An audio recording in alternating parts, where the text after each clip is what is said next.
So, in your trauma survey, um, significant percentage had undergone significant traumatic experiences, and some of them came to distrust the faith, others came to have closer connection with their faith. Then you have to ask, well, what determines the difference? And I'd have to say there's something about their experience that impelled them one way or the other way. Now, I'll come back to that, but let me first speak about child development and trauma and what that means. So, the adverse childhood experiences that you employed in your study of your fellow faithful were developed in the 1990s. And the lead physician was a man from just retired, internist from San Diego called Dr. Vincent Felitti. And Felitti was working at a obesity clinic where they found that they could help people lose weight with rigorous exercise and dietary control. But you know what they couldn't do? They couldn't help them keep the weight off.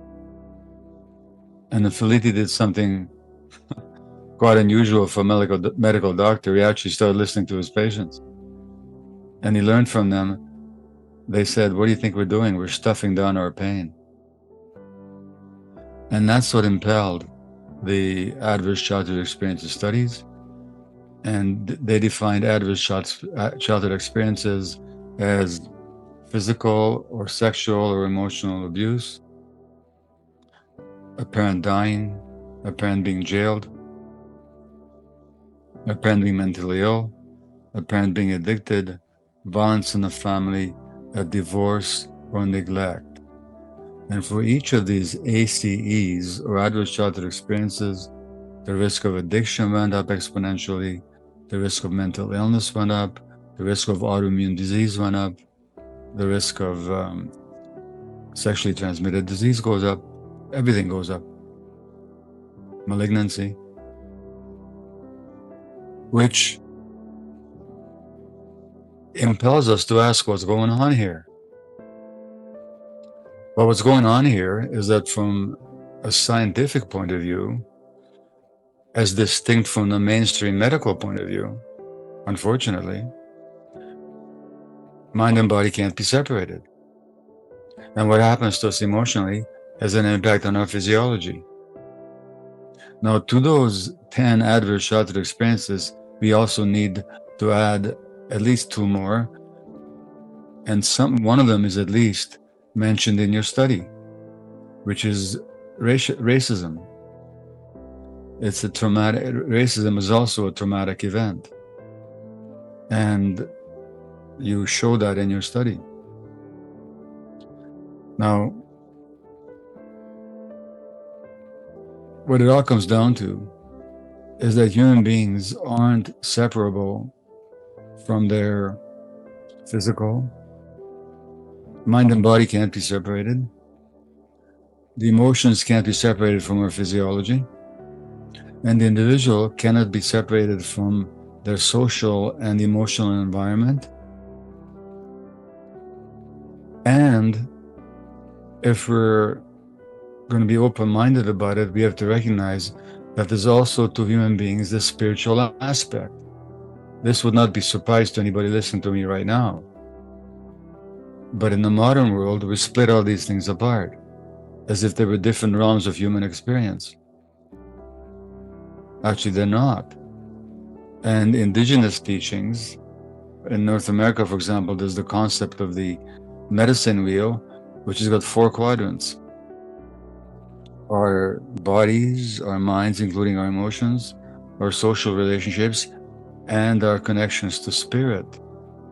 And by spirit, I suppose this is another one of those words that we all use the word, but we might mean something different by it. But surely what we can all agree on, that it means a connection to something greater than we are, that we're both emanations and part of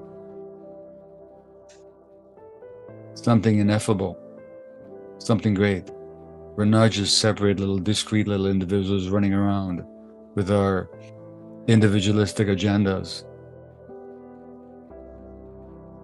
An American writer, and again, the Buddha, and I'm not a Buddhist, incidentally, I just take my teachings where I find them. And the Buddha said, he talked about the interconnected nature of co-arising, that everything arises in connection to everything else. So he said, look at a leaf or a raindrop. The leaf isn't just a discrete object. It contains the heavens, the sunlight, and the water that falls from the sky. There'd be no leaf without it. The leaf contains them all. The leaf contains the earth, the minerals. The leaf contains light, photosynthesis. The leaf contains possibly the activity of humans or animals. So he said, the birth and death of any phenomena are connected to the birth and death of all other phenomena. The one contains the many, and the many contains the one. Without the one, there cannot be the many. Without the many, there cannot be the one. This would be no surprise to Saint Ignatius. I would conjecture. Well, more than conjecture. So the oneness of everything means that as human beings, we develop an interaction with the environment. And I'll read you something about brain development, and then I'll say something about trauma. So first of all, how does the human brain itself develop? Not just the human mind, but the human brain. So this is from a study, I shouldn't say a study, a review article that appeared in the journal Pediatrics 11 years ago now. This is the official journal of the American Pediatric Academy. And the article was from Harvard University's Center on the Developing Child. And here's what they said. The architecture of the brain is constructed through an ongoing process that begins before birth, continues into adulthood, and establishes either a sturdy or a fragile foundation for all the health, learning, and behavior that follow. Now, remember what Jesus said about rather tie a stone around your neck and throw yourself in the lake or the water before you harm one of the little ones. Because that little one is the sacred manifestation of life. And what happens to the little one will determine their lives. That's the first sentence. The second says, the interaction of genes and experiences literally shapes the circuitry of the developing brain and is critically influenced by the mutual responsiveness of adult-child relationships, particularly in the early childhood years, which means that the very circuitry of the brain physiologically is determined by our relationships with the ones who look after us. Now, if the ones who look after us hurt us or cannot protect us, that creates problems in the brain and is a setup for mental health conditions or physical health conditions. And it gives us a worldview where we live in an unsafe world.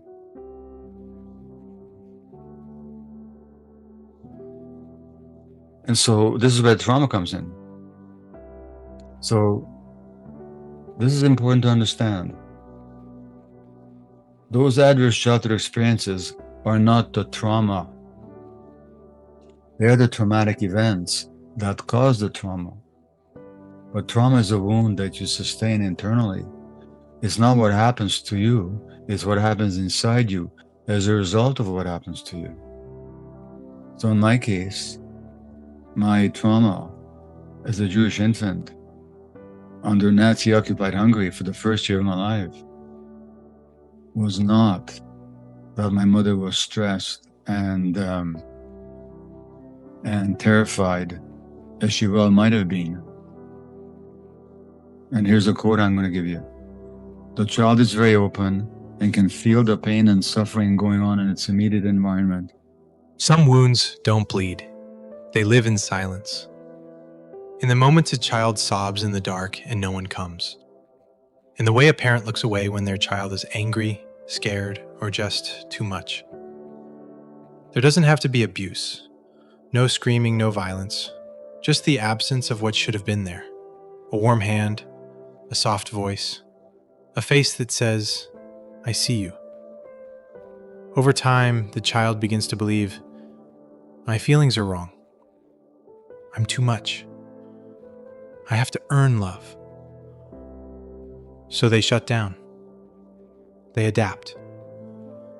And somewhere along the way, they lose the thread that connects them to their true self. And when they grow up, that lost thread stretches into everything, into their relationships, their work, their faith. Because when you grow up believing you're not worthy, it's hard to believe in a God who says you are. For some, faith becomes a refuge, a place where they finally feel held. For others, it becomes a battlefield, a wound that won't stop reopening. And often, the difference isn't logic. It's whether someone, anyone, looked at them as a child and said, "You are loved, as you are, not after you fix yourself." Healing begins there, when the child we once were feels safe enough to come home. The child is aware of its own body and can also feel the tension, rigidity, and pain in the body of the mother or of anyone else he is with. If the mother is suffering, the baby suffers too. The pain never gets discharged. Trauma means a wound. That's the literal meaning. So trauma is not what happens to you. It's the wound that you sustain. But that's a good thing.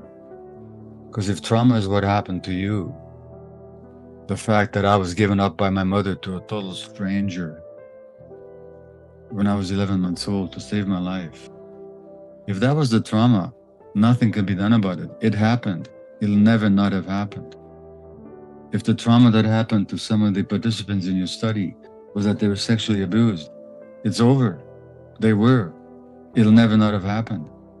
But if the trauma is that as a result they decided that they can't believe in safety, they can't believe in God, so they're cut off from spirit, or the trauma or the wound is that they believe they're unworthy, because one of the impacts of trauma is that the victim of it actually takes on a negative view of themselves.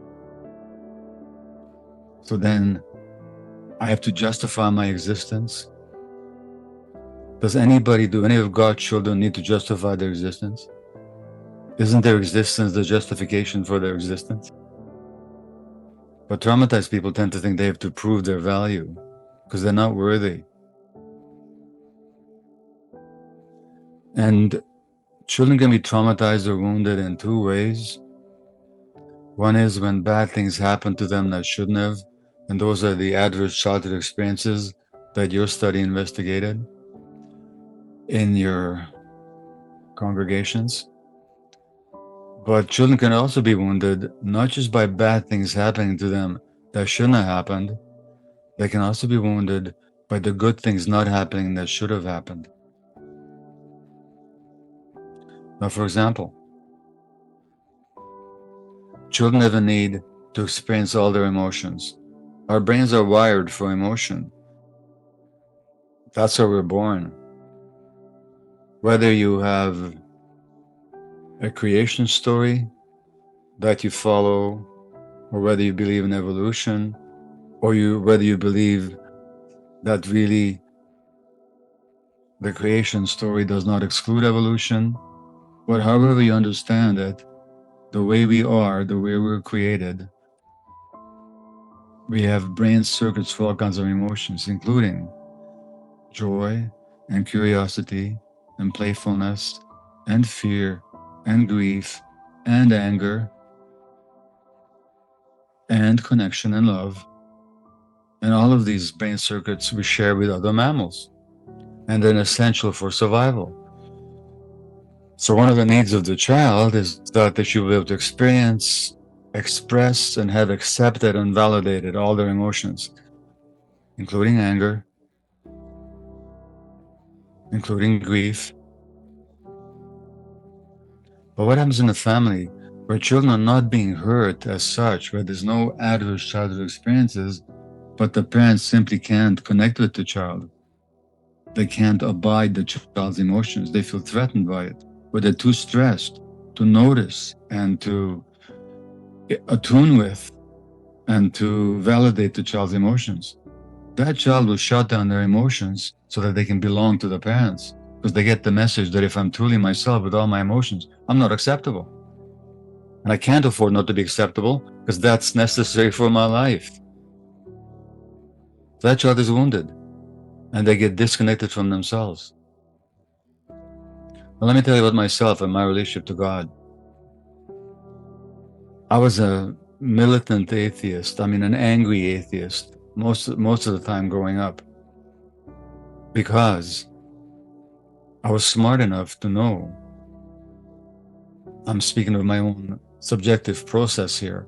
I'm not asking you for agreement. If God was all powerful,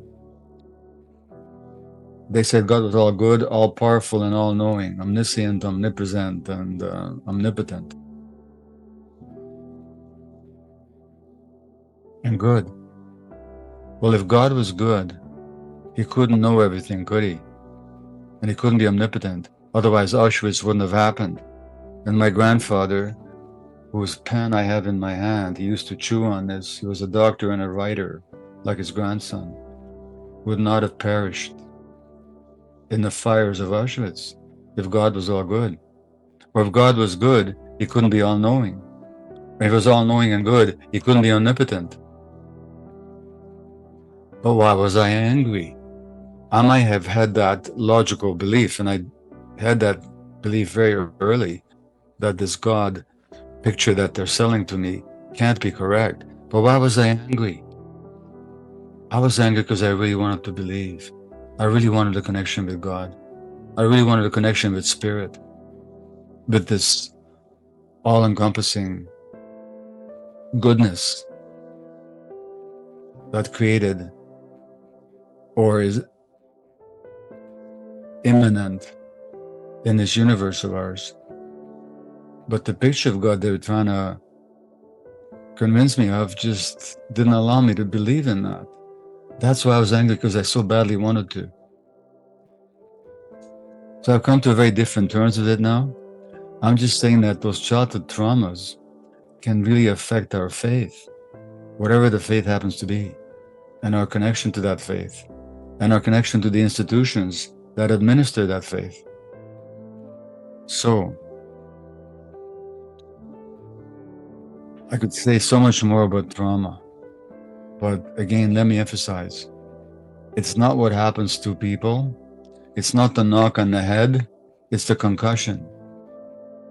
It's not the car accident, it's the broken bones. It's not the sexual abuse, it's the broken soul, or the sense of a broken soul. It's not that your parents didn't see you and didn't hear you because they were too stressed and traumatized or preoccupied themselves. It's that as a result, you decided that you weren't worthy. And that can be healed. And for some people, that healing can come through their faith. Now, why would some people turn one way and some the other? That's an interesting question. And there is no right answer to it, but I'll tell you my surmise about it is that the people who did find solace and strength in their faith must have received some degree of love in their childhood that got through to their souls. So they still have some ground for faith. And the ones that turned away probably didn't. That's a surmise on my part. That would take more research to ascertain. But to make a very long story short, we develop in interaction with the environment. I'll read you one more quote here. This is from an American writer, Susan Griffith. The story of one life cannot be told separately from the story of other lives. Who are we? The question is not simple. What we call the self is part of a larger matrix of relationship and society. Had we been born to a different family in a different time to a different world, we would not be the same. All the lives that surround us are in us. And to that, I would only add that it's not just that we're part of a larger matrix of relationship and society, but relationship with what? And with whom? Surely with one another, with the people that brought us into the world and brought us up, and either protected us and didn't, either saw us and heard us and validated us, or they didn't, but also to the universe. And that God spirit that's immanent in the universe. So what happens to us can very much shape our minds and our brains and our relationship to faith. And I can't preach to this group about how to conduct your faith or your teachings, or your Father Bill is a very adept teacher of a compassion-based, trauma-informed way of teaching the faith through his exercises and through his program. But surely, whatever we do has to be informed by our common and almost universal woundedness, with forgiveness, which is what Jesus taught above all, with, in my understanding, and with a sense of universal belonging. In a 2023 survey of over 1,800 respondents from diverse faith traditions, 64% of those who had experienced childhood trauma reported that their perception of God shifted dramatically over time. Some described God as a cold judge, others as an unseen comfort. What shaped these images wasn't theology, it was memory. Take Maria, for example. Raised in a devout Catholic family, her father's volatility became indistinguishable from her image of God. Years later, in therapy, she realized she had internalized divine punishment as love. Or Marcus, who was abandoned at age 7 and raised by his grandmother. For him, prayer wasn't about guilt, but about survival. His sense of the divine came through whispered lullabies and meals he didn't expect to have. Well, first of all, it's very reminiscent of my own story, because as I mentioned, at 11 months of age, I was given to a total stranger in the streets of Budapest by my mother, a Christian woman. My mother begged to take me to safety because she couldn't ensure my survival. And I've been raged about that all my life, that I was abandoned, you know. And then at some point, I actually got, that was the grace of God. The fact that the Christian woman showed up on that street at that moment when my mother was desperately seeking for some escape for her infant son, that's the grace of the universe. That's just universal love. In other words, it's not what happened that blocked your nursing students' capacity to experience God's love, but her interpretation of her experience. And when the interpretation shifted as a result of the examen or the exercises that you assigned to her, her perspective shifted. And now she could recall the grace that she'd been granted so many times. That's the first point I want to make. The second point I want to make is the grandfather's death wasn't a trauma. I would argue that grief, as I mentioned, is a natural part of our brain apparatus. But that child was probably alone with her pain. There was nobody probably to hold her and to validate her pain and her grief at the death of her grandfather. And that's what caused the trauma. Had she been able to express her grief, had she been held in that grief by somebody who, yeah, it's painful, your grandfather's gone, she would not have hated God. She would just gone through the grief where you let go and you realize that you lost something and it's gone.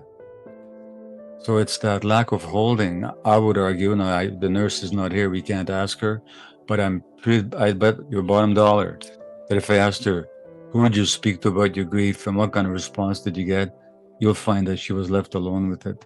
And that was the traumatic aspect, not the death of the grandfather as such. Wow. Okay.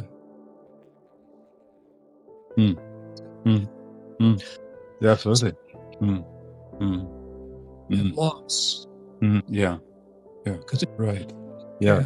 Well, I'd like to comment again, if I may. Please. Yeah, I'm not a faith-based person in sort of a formal sense at all. So I don't hold a view that there's some entity that made laws that I have to follow. But I do believe there's certain universal principles that if you transgress them, you're going to create suffering.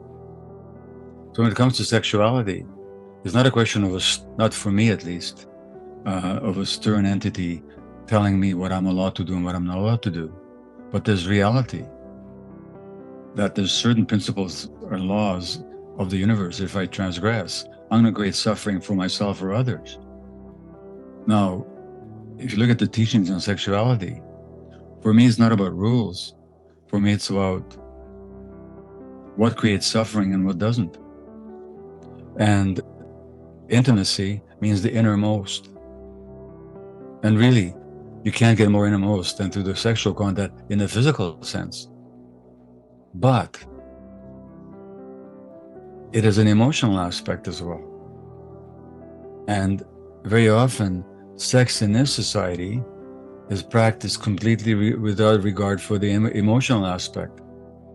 And kids are encouraged and culturally seduced, really, into having sexual experiences before they're mature enough to even have a sense of who they are and how to share that innermost for genuine intimacy, for genuine connection. I'll tell you a story of a friend of mine who's a doctor, and it's a lurid story, but it's very telling. Not lurid, really. It's just happened. And my friend, the doctor, worked at a sexual disease clinic, and this young teenager comes in and says, when I have sex with my boyfriend, I don't know when he ejaculates. And my friend, the doctor, says, couldn't you ask him? And this girl said, isn't that too personal? So there's this physical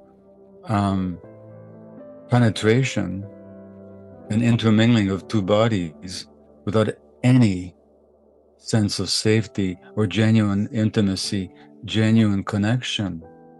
And that's wounding to the soul. And that's what your student experienced based on a retreat. He actually got in touch with something very precious inside himself. Now, that he can never give it back, I would give him an argument on that one. And probably maybe you would as well. If you practice certain exercises and lived a certain way, it's all there. But I understand his sense of loss. And if I can quote you another Catholic, I don't know how you stand in relationship to Thomas Merton, but a great writer and Catholic monk, and he wrote that it is true that the materialistic society, the so-called culture that has evolved under the tender mercies of capitalism, has produced what seems to be the ultimate limit of this worldliness. And nowhere, except perhaps in the analogous society of pagan Rome, has there ever been such a flowering of cheap and petty and disgusting lusts and vanities as in the world of capitalism, where there's no evil that is not fostered and encouraged for the sake of making money. And he says, we live in a society whose policy it is to excite every nerve in the human body and keep it at the highest pitch of artificial tension, to strain every human desire to the limit, and to create as many new desires and synthetic passions as possible in order to cater to them with the products of our factories and the printing presses and movie studios and all the rest. And Thomas Merton wrote this half a century before the development of the internet and social media and all that. And I believe he was speaking to your friend's experience. And that's the culture. And so that we live in a culture where we actually have to protect ourselves from the very culture that we live in, lest we lose ourselves. That's the theme of my book, The Myth and Normal.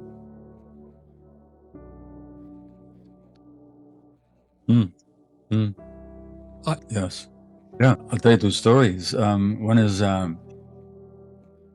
there's a British man called Stephen Bartlett who has a podcast, The Diary of a CEO, and he interviewed me a month and a half ago or so. No, but yeah, when I was in London, but also a year ago. So you can look up Diary of a CEO and Gabor Maté, you'll find these interviews.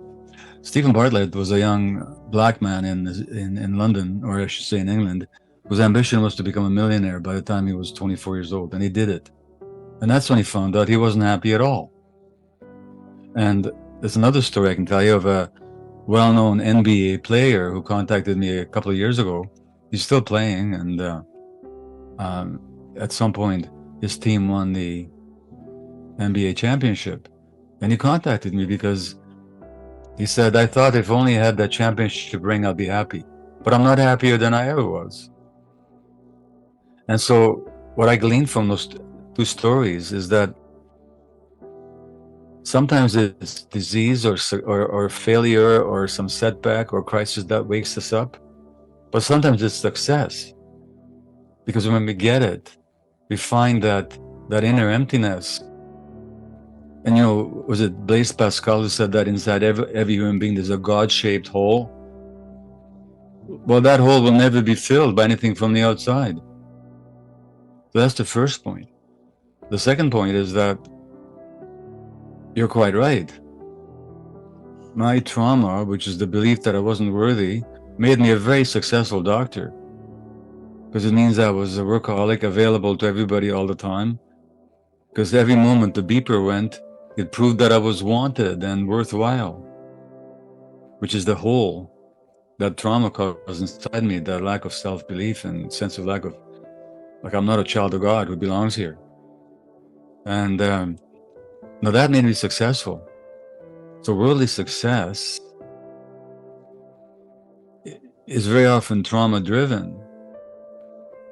And when you achieve it, it turns to ashes in your mouth. Now, it's possible to be successful for a different reason. That you're called to do something and you're following your calling. When you're called, at some point, St. Ignatius was called, wasn't he? Mm-hmm. Then he followed the calling. It cost him big time, but he followed the calling. Or we can be driven. Now, there's a difference. When we're driven, we're like a leaf tumbling in the wind, utterly at the mercy of forces we don't even realize are there. Well, those forces that drive us are the unconscious created by the trauma that we experienced. And that can drive us to great success, but it doesn't lead to inner satisfaction. Or we can be called. Now, our calling is different. We can answer the call or not, but we're free. We're no longer driven. And if you're called to do something and you follow the call, you're a success already. Whether or not certain material goals are achieved or not. But it's a completely different experience. And in this society, a lot of us are driven, so driven that we don't even listen to the call.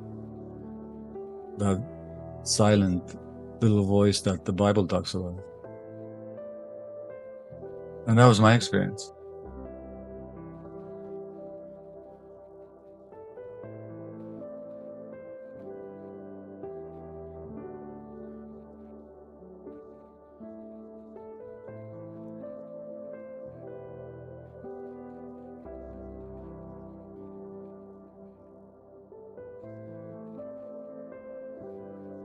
Well, yeah, because I realized that at least my sense of God is no longer this guy with big beard up in the sky, arbitrary, but actually it's the universal creative principle that lays down certain principles that if you look at the Ten Commandments, you could look at them as